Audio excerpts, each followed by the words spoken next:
Taneshi tout le monde, Michel Deschiné-Cachon et je suis le métis urbain.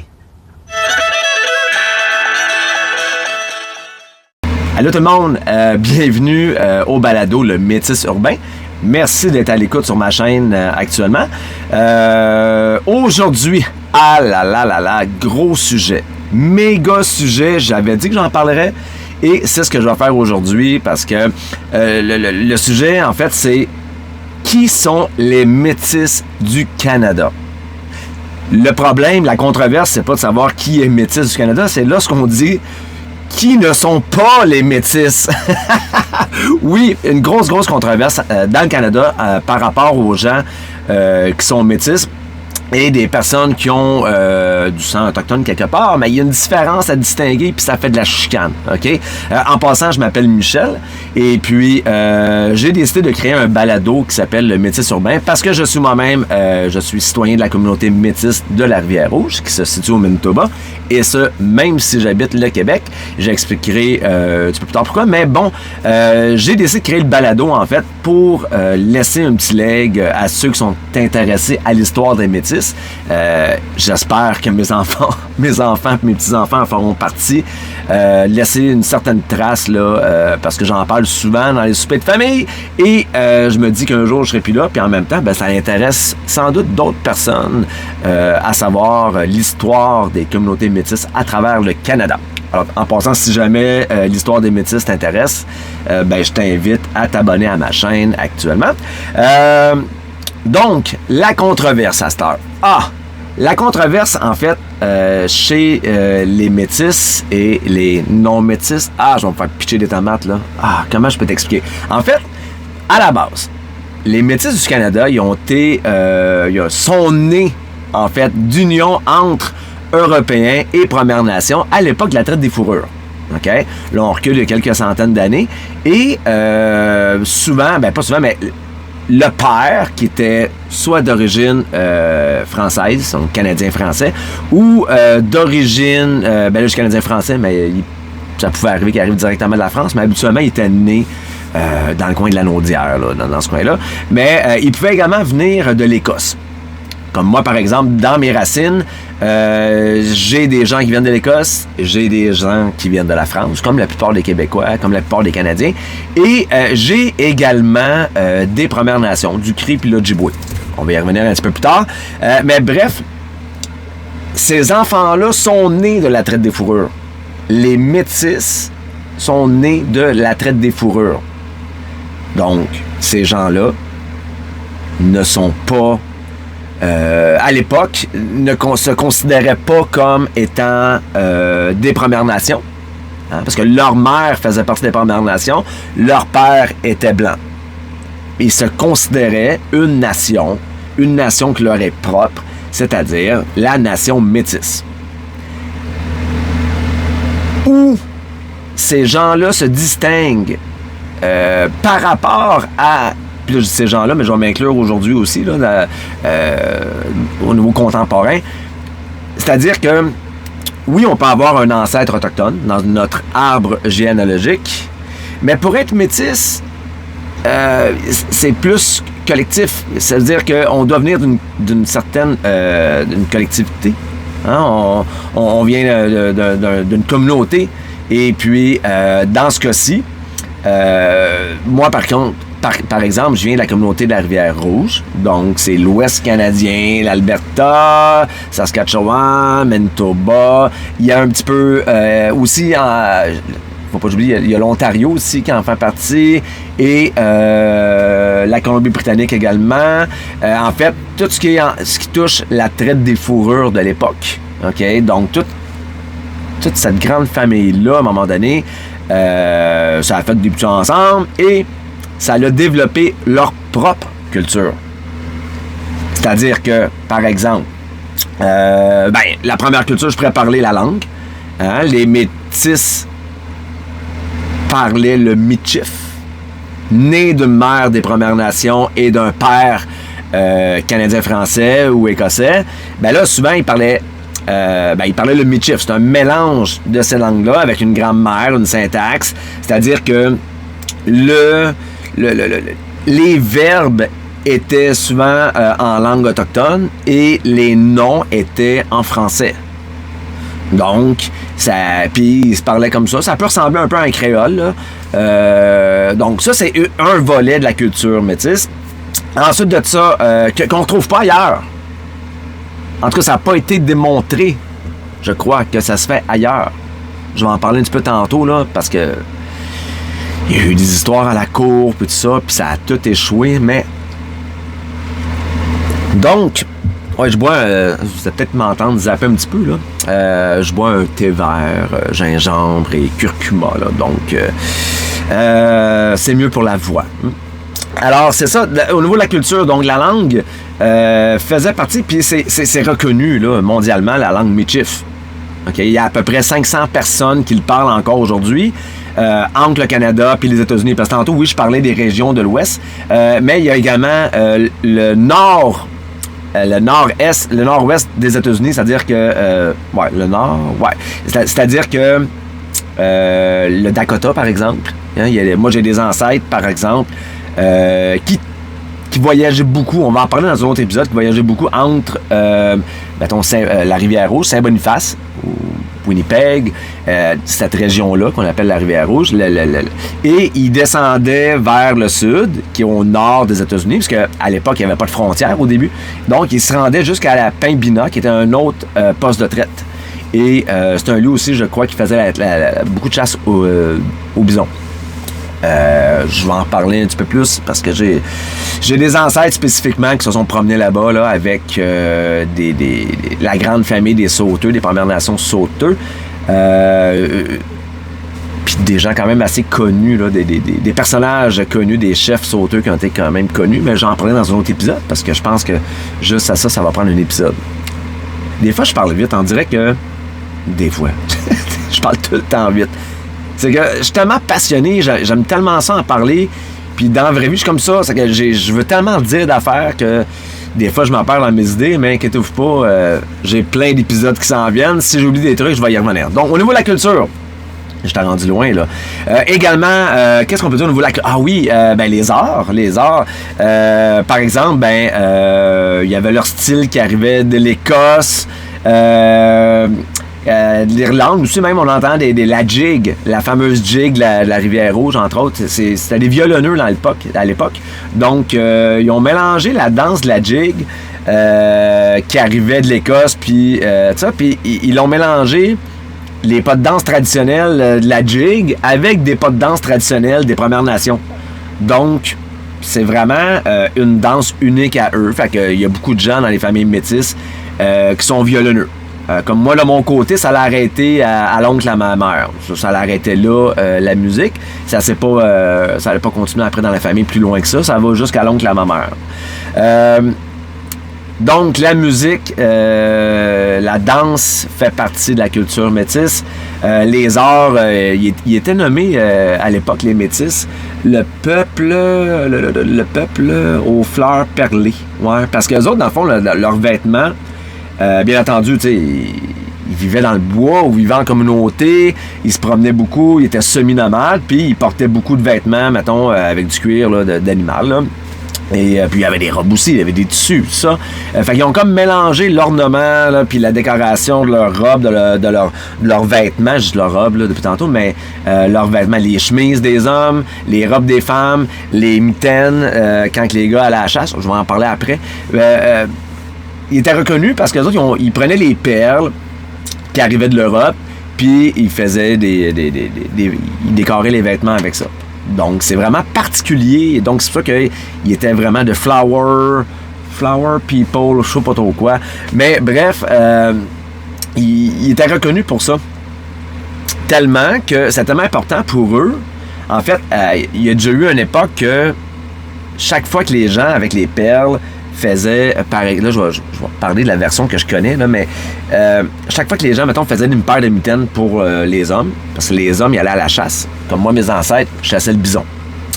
Alors, mettons qu'ils partaient à la chasse, quand ils partaient à la chasse au bison, ils partaient plusieurs centaines de personnes en même temps.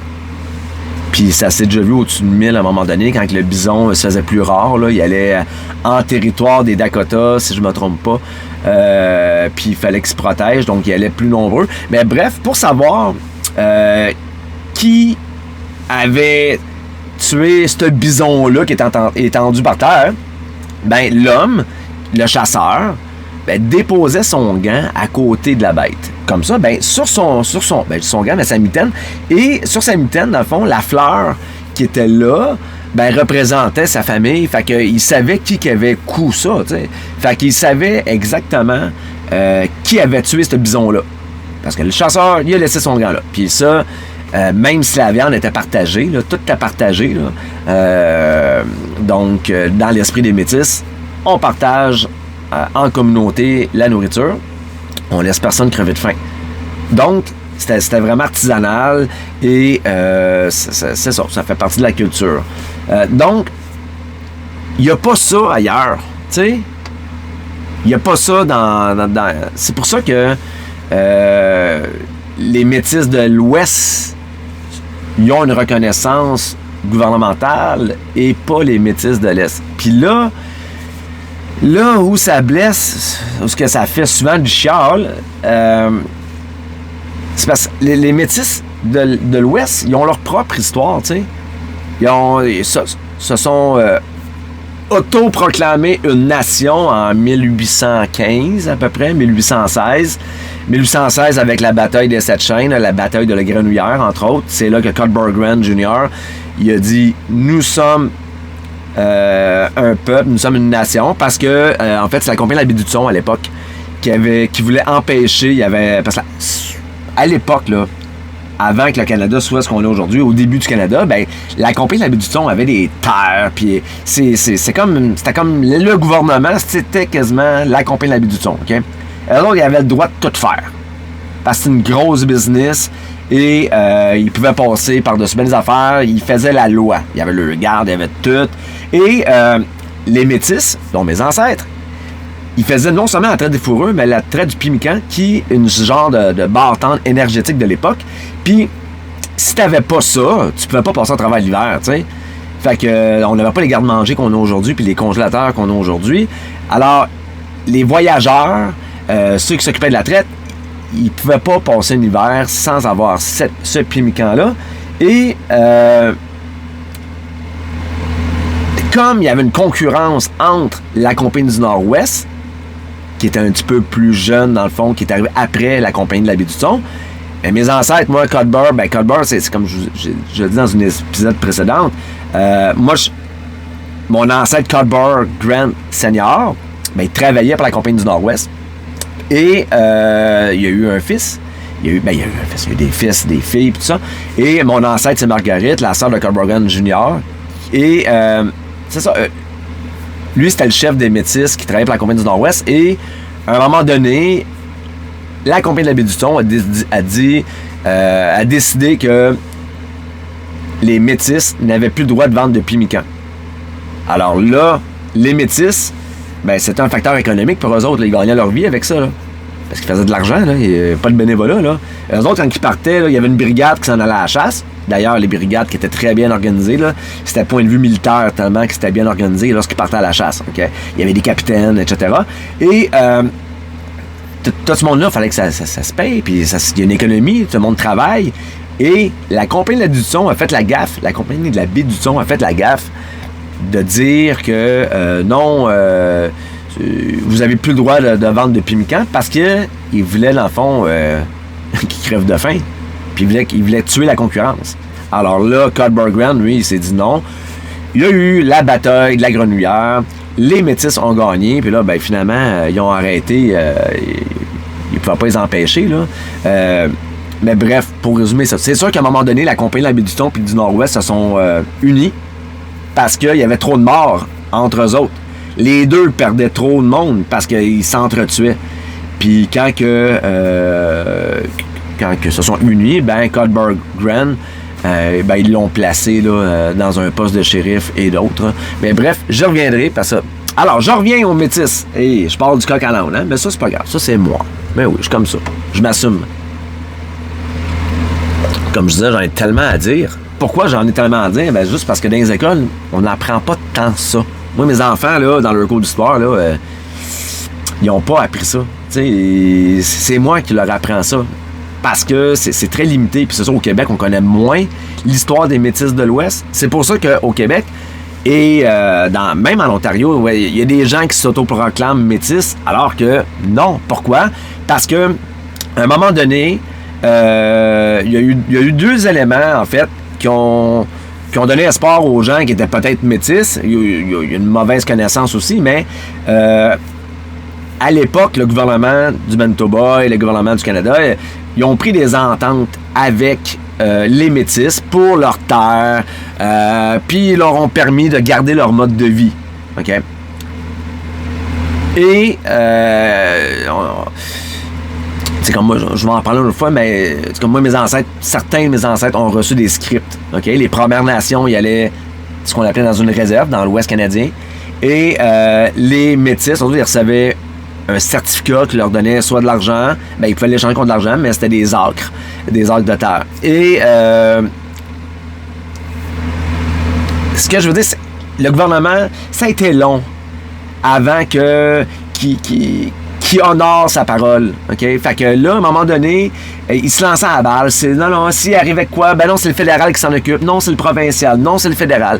Puis, à un moment donné, en Ontario, près de Sault-Sainte-Marie, il y a un père et un fils qui ont tué un orignal pour la viande.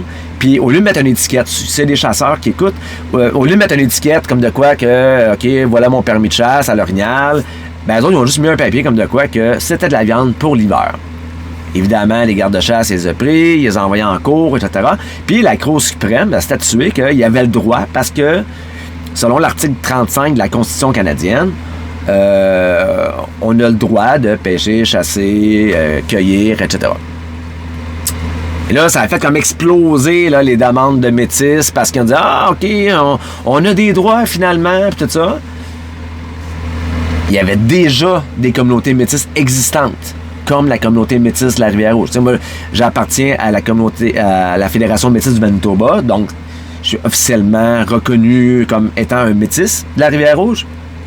Mais là, il y a des gens dans d'autres provinces qui ont dit que « Hey, moi, j'ai un ancêtre autochtone, je suis métis. » Parce qu'en 1600 quelque chose, j'avais un ancêtre autochtone, mais c'est pas ça. Parce que quand les frères, le père et le fils Paolé ont passé en cours, la Cour, il a fallu qu'elle statue qui est métis.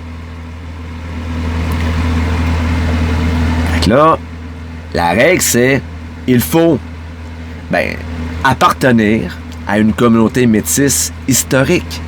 Ça veut dire que ça fait 2, 3, 400 ans que ta communauté, elle existe. Elle existe encore. Puis elle te reconnaît comme étant membre de sa communauté. Et tu dois bien entendu t'identifier tel quel. Tu dois t'identifier comme métis. Quand tu regardes ce qui se passe dans l'Est canadien, il y a des gens qui ont été en cours. Ils ont été à la chasse, puis ils ont essayé de reproduire le test Paolé, mais ça n'a pas passé en cours. Il y a des historiens qui ont été... Ça passe pas. Pourquoi? Parce que oui, la Cour reconnaît qu'il y a eu du métissage dans les familles. C'est fréquent chez les Québécois, chez les Canadiens, au Nouveau-Brunswick, en Nouvelle-Écosse. En Nouvelle-Écosse, c'est un gros dossier, je vais en parler après.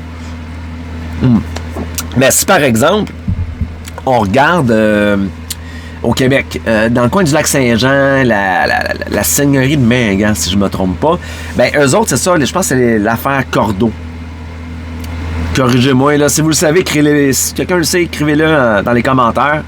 Il me semble que c'est ça, c'est Cordeau. Eux autres, ce qui est arrivé, c'est ça, ils ont été à la chasse, puis la Cour a reconnu que, oui, dans ce coin-là, il y avait un poste de traite. Oui, il y avait du métissage. Mais à l'époque, ce qui fait la différence, c'est que, contrairement à l'Ouest canadien, c'est que ces gens-là qui se sont métissés, soit que se sont joints aux Premières Nations. Hein? Donc, se sont joints à des Premières Nations. Ils ont continué à vivre, puis peut-être qu'ils ont été dans des communautés qu'on appelait des réserves. Ben, même encore avec la loi sur les Indiens, on peut quand même dire réserve, mais c'est pas trop cool, je trouve, là. Mais bon, malheureusement, c'est la loi sur les Indiens. OK, entre guillemets, là. Donc, il y a des gens qui se sont joints aux Premières Nations. Ils ont pris leur habitude de vie, puis automatiquement, sont tombés dans leur communauté. Et, à l'inverse, il y en a d'autres qui, eux, se sont joints à la communauté canadienne-française.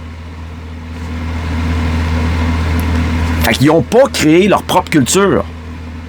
L'Ouest canadien, ils ont créé leur langage, les arts, leur politique. Hein? Quand que la compagnie d'Hudson a vendu les terres au gouvernement du Canada sans consulter les Métis, ni les Premières Nations.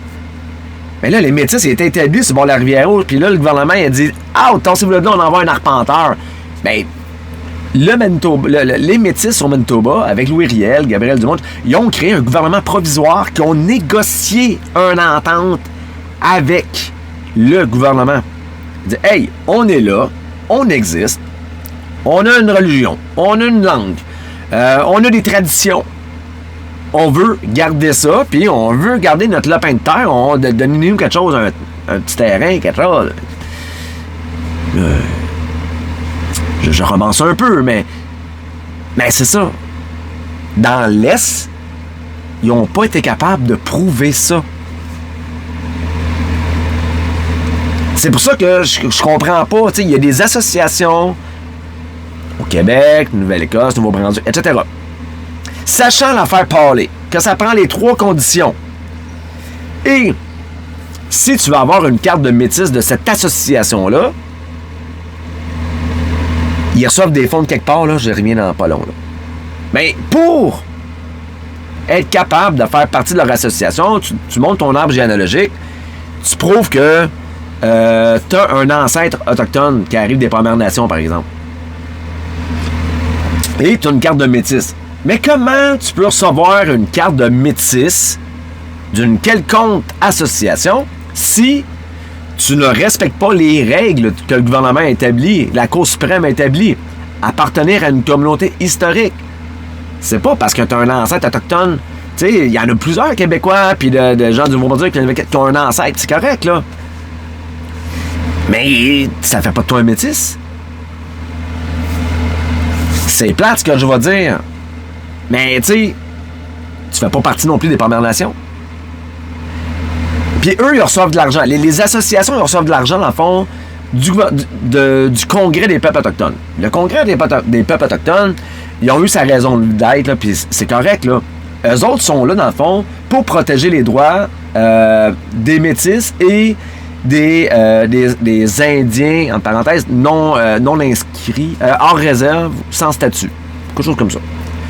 Ça veut dire, quand je dis sans statut, des Indiens sans statut, c'est des gens, parce que quand tu fais partie des Premières Nations, selon la loi des Indiens de 1800 quelque chose, là, t'es identifié comme Indien statué. Mais si à un moment donné, à cause des certaines règles discriminatoires, comme à l'époque, si une personne qui faisait partie des Premières Nations allait à l'université, perdait son statut autochtone, OK?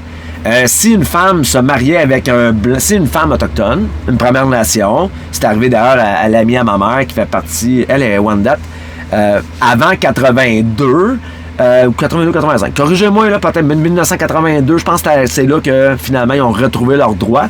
Ben avant, les femmes qui mariaient un blanc, non, perdaient leur statut. Fait que là, leur enfant perdait leur statut, puis ça a fait de la merde. Alors, il y a des associations comme le Congrès des peuples autochtones qui s'en sont servis, puis ils ont eu des... puis de là est né, parce que dans chaque province, on va retrouver peut-être des métis, possiblement, qui arrivent de la Rivière-Rouge. Et on va retrouver des Premières Nations, je vais encore une fois, des Indiens sans statut, qui sont rendus à 50, 60 ans, puis ont perdu leur statut parce qu'ils ont été à l'université à l'époque ou se sont mariés, puis ils n'ont jamais été retrouvés. Que le gouvernement leur donne un petit peu d'argent à eux autres, au Congrès des peuples autochtones, et le Congrès donne l'argent aux associations, probablement, je sais pas là, comment ça fonctionne, est-ce qu'ils donnent l'argent selon le nombre de membres, je sais pas. Ça a été...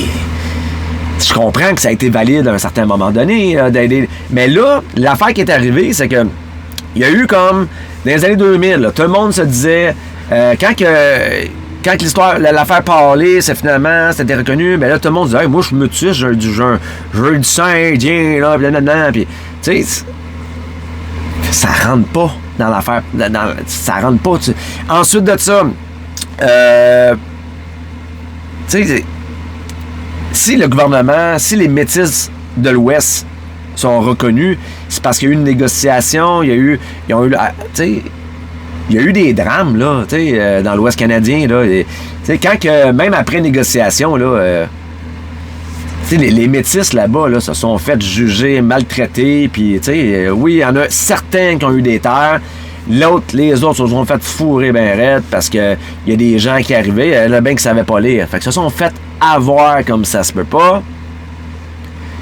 Tout le monde a perdu ses traditions, ou presque. Mais il y a des associations de métis, comme la Fédération de métis Manitoba, qui se battent depuis des années pour garder ça. Puis, hey, on existe, tu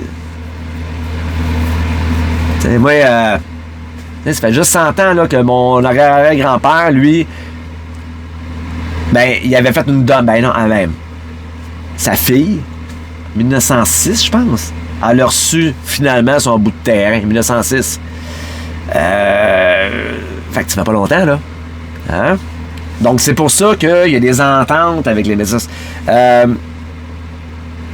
Même chose, on va en reparler. Je vais y aller à Sainte-Madeleine, au Manitoba, là. Il n'y a pas de communauté dans l'Est qui est arrivée, communauté métisse dans l'Est, qui se sont fait brûler le village métis au complet, là. Hein? Les chiens, pouf, abattus, tout le monde dans le village. Je pense en 1938, tous les chiens dans le village métis abattus. L'église brûlée, l'école brûlée, les maisons brûlées. Tout ça parce que les colons qui arrivaient, ben, avaient besoin d'un pâturage pour leurs petits cochons. Oui. Hein? Ben, c'est pour ça qu'aujourd'hui, il y a des ententes. Puis c'est pour ça que les métis... je peux pas parler en nom de tout le monde, là. Et moi, je te dis, les métis de l'Ouest, ils sont pas contents quand ils voient des gens qui disent « Ah, moi, je suis métis. » Puis même moi, tu sais, je connais des gens. « Ah, ouais, t'es métis. Moi aussi, je suis métis. » Ah? De quelle communauté? Ben, je sais pas, là, j'ai un ancêtre. J'ai même une carte. Moi, c'est une carte. C'est bon à rien. C'est bon à rien. C'est bon, hein?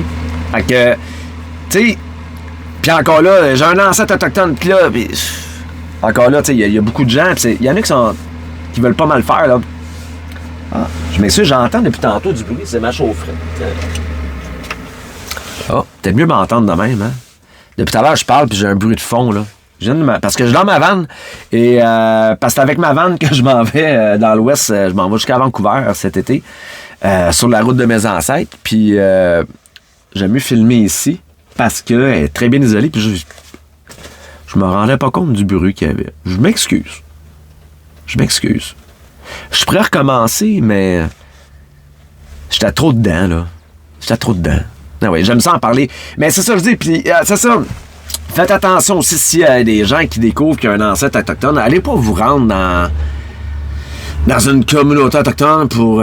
puis mettez-vous pas des plumes sur la tête pour dire que vous voulez honorer vos ancêtres. Là. Ça marche pas, là. Tu sais, faudrait que je demande, j'ai des amis des Premières Nations, faudrait que je leur demande si ça les dérange, là, mais j'ai entendu des reportages à la télé que le monde, ils en veulent pas, là. Ils veulent pas entendre ça, là. Ils veulent pas voir un blanc qui se dit autochtone sans...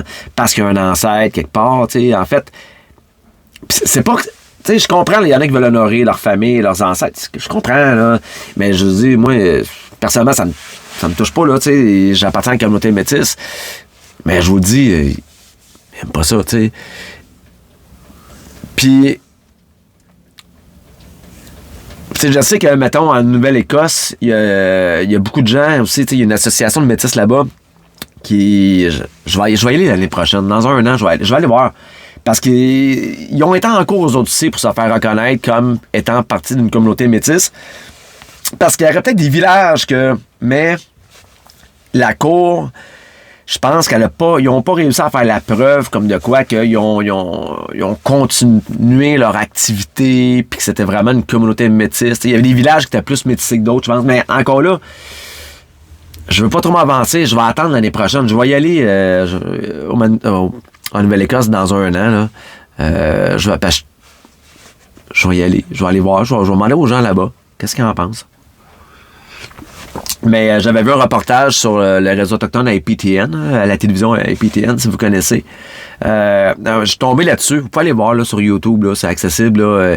Il y avait un débat, dans le fond. Il y avait des gens des Premières Nations aux nouvelles qui avaient comme un débat avec...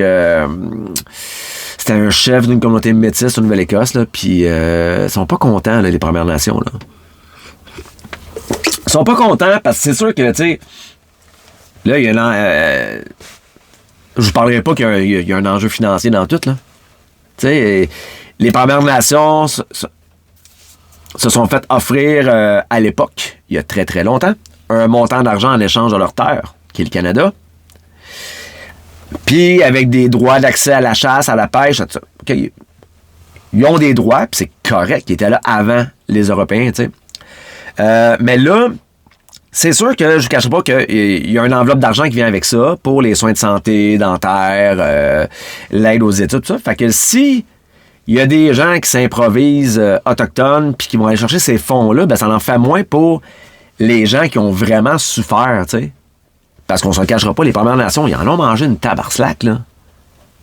Ils en ont mangé. Hey, les pensionnats, tout là. C'est fou, là. Moi, je me rappelle, j'ai un de mes amis, Daniel, quand j'étais jeune. Lui, sa mère était une Première Nation. Puis je me rappelle encore, on habitait à Brossard, Daniel. J'étais sur la rue Auteuil, je pense. Puis là, on passe devant un petit appartement, elle avait porte ouverte. Puis il envoie la main à sa grand-mère. Puis il dit, ah, ça, c'est ma grand-mère, tu sais. Ben, là, il envoie la main, puis tout. Tu veux-tu qu'on aille y jaser, tu sais, à ta grand-mère? Ben, il dit, non, on se comprend pas, tu sais. Il parlait pas la même langue. Parce qu'elle, elle faisait partie des Premières Nations, parce que les enfants, ils ont été dans les pensionnats.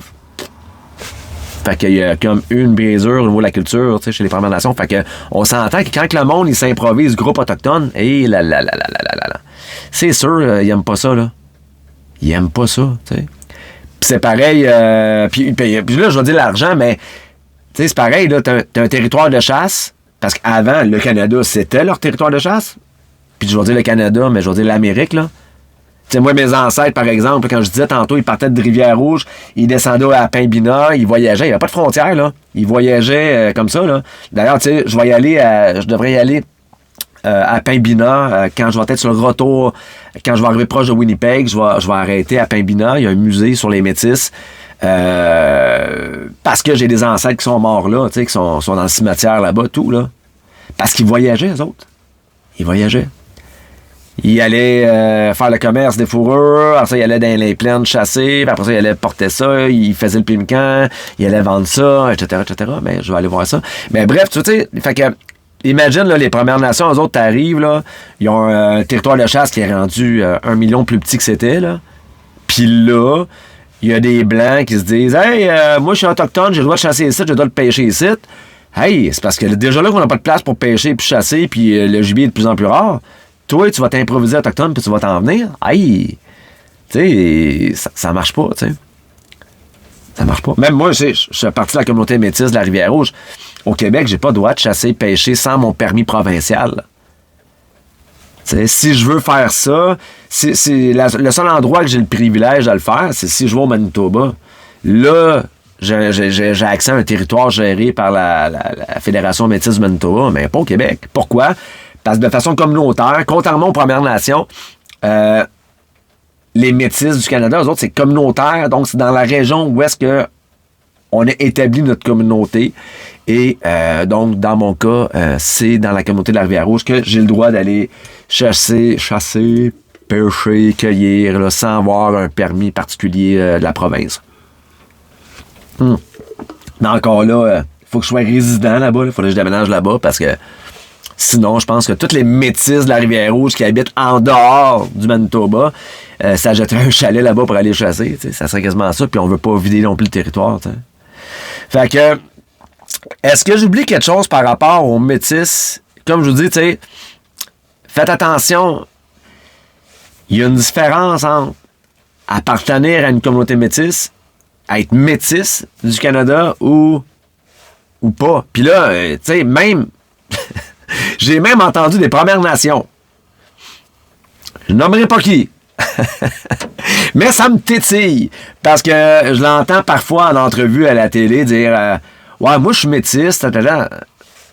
Ben, on comprend, métis, ça veut dire un mélange, tu sais, un métissage. Je comprends.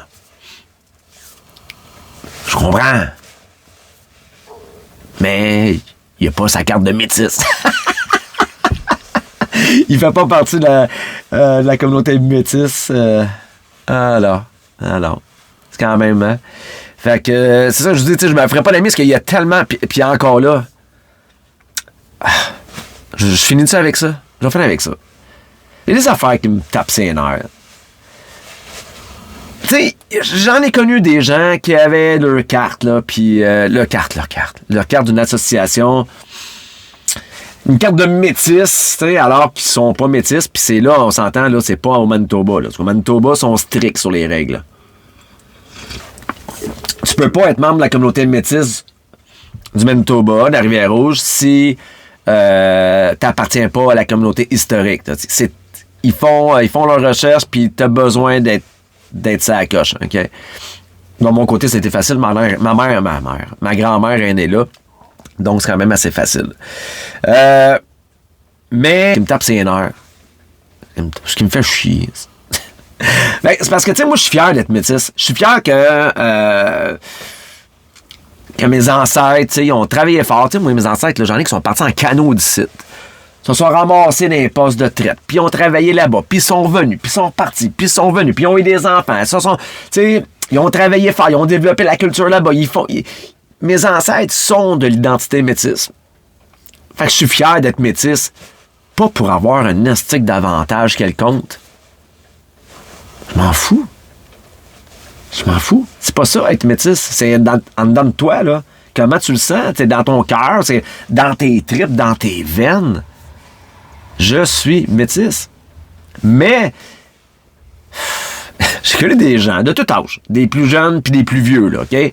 Qui, à un moment donné, se sont fait proposer une carte d'une association, là, OK? Bon, ben, t'as un ancêtre autochtone, la loi va passer bientôt. Ah ouais, la loi.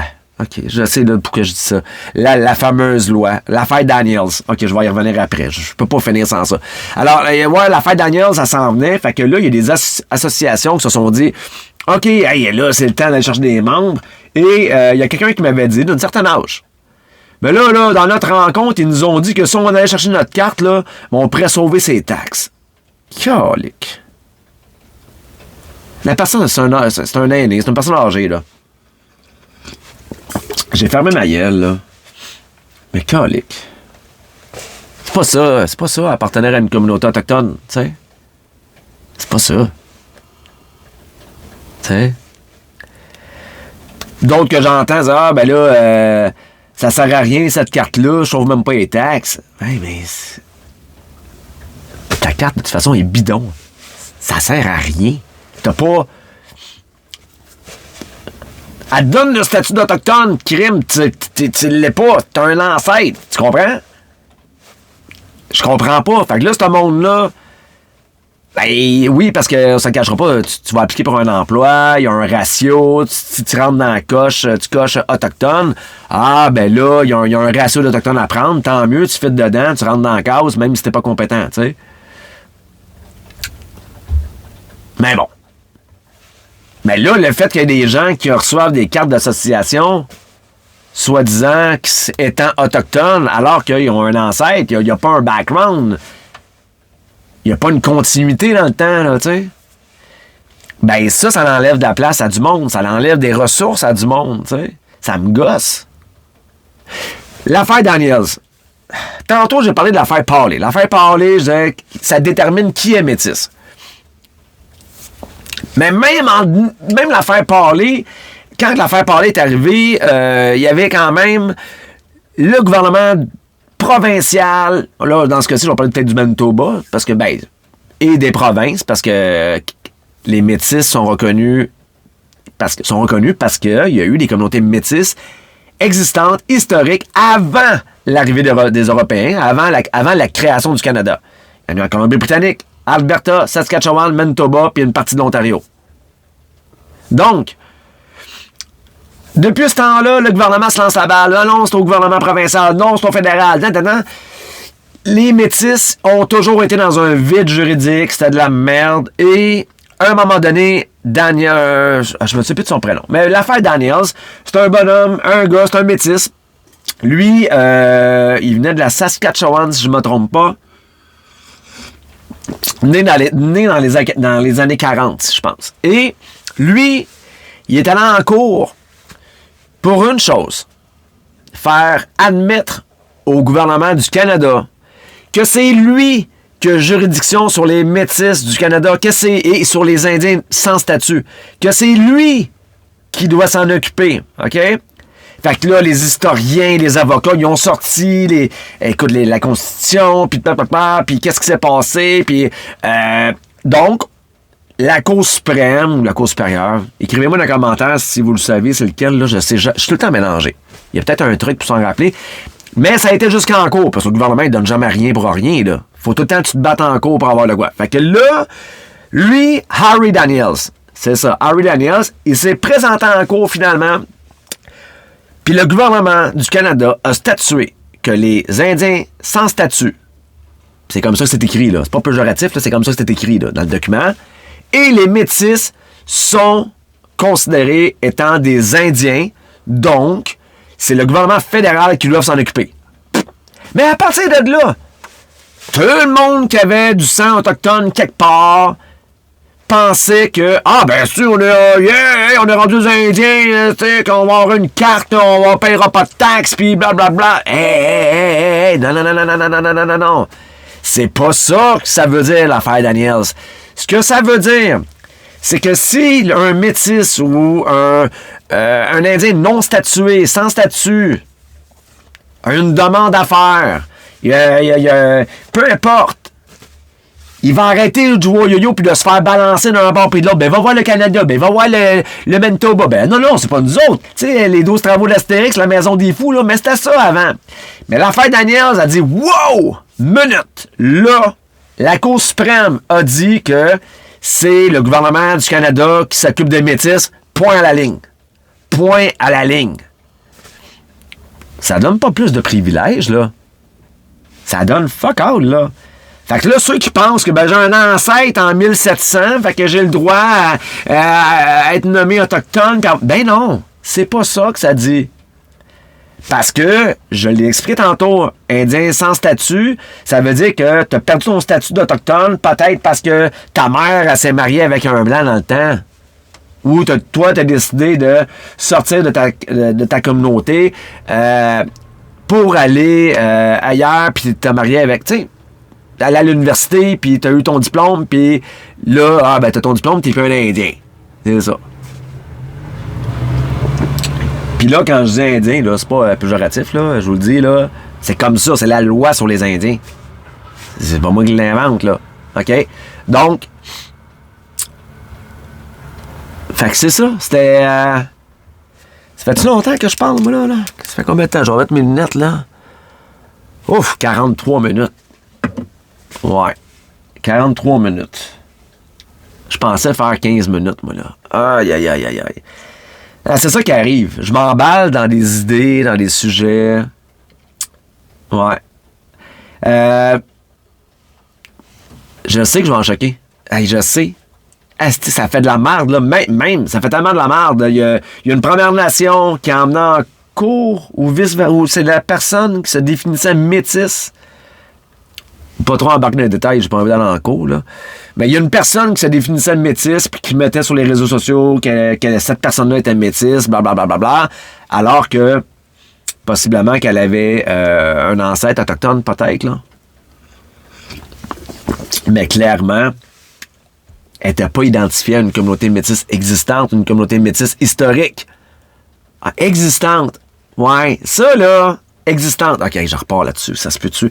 Existante, ça veut dire... C'est que le problème qu'il y a eu aussi, là, après l'affaire Parley, après l'affaire Daniel, étrangement, là, depuis les années 2000, là, il y a je sais pas combien de communautés métisses qui sont nées tout d'un coup. Ah!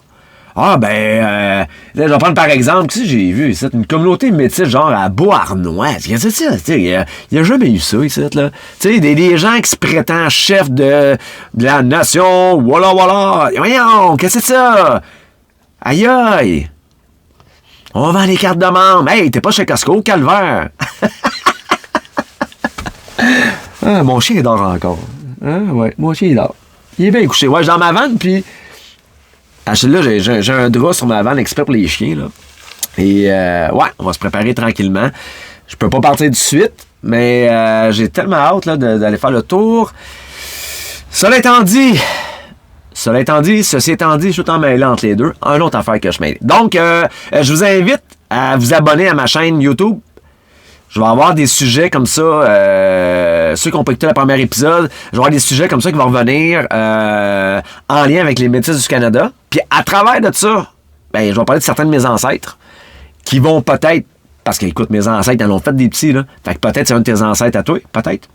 Fait que like, partage, puis hey, dis-moi donc dans les commentaires. je prends une chance. Si t'es capable, laissez-moi un petit commentaire, voir... T'es-tu métisse? T'as-tu du sang? Tu te considères-tu autochtone? Aïe.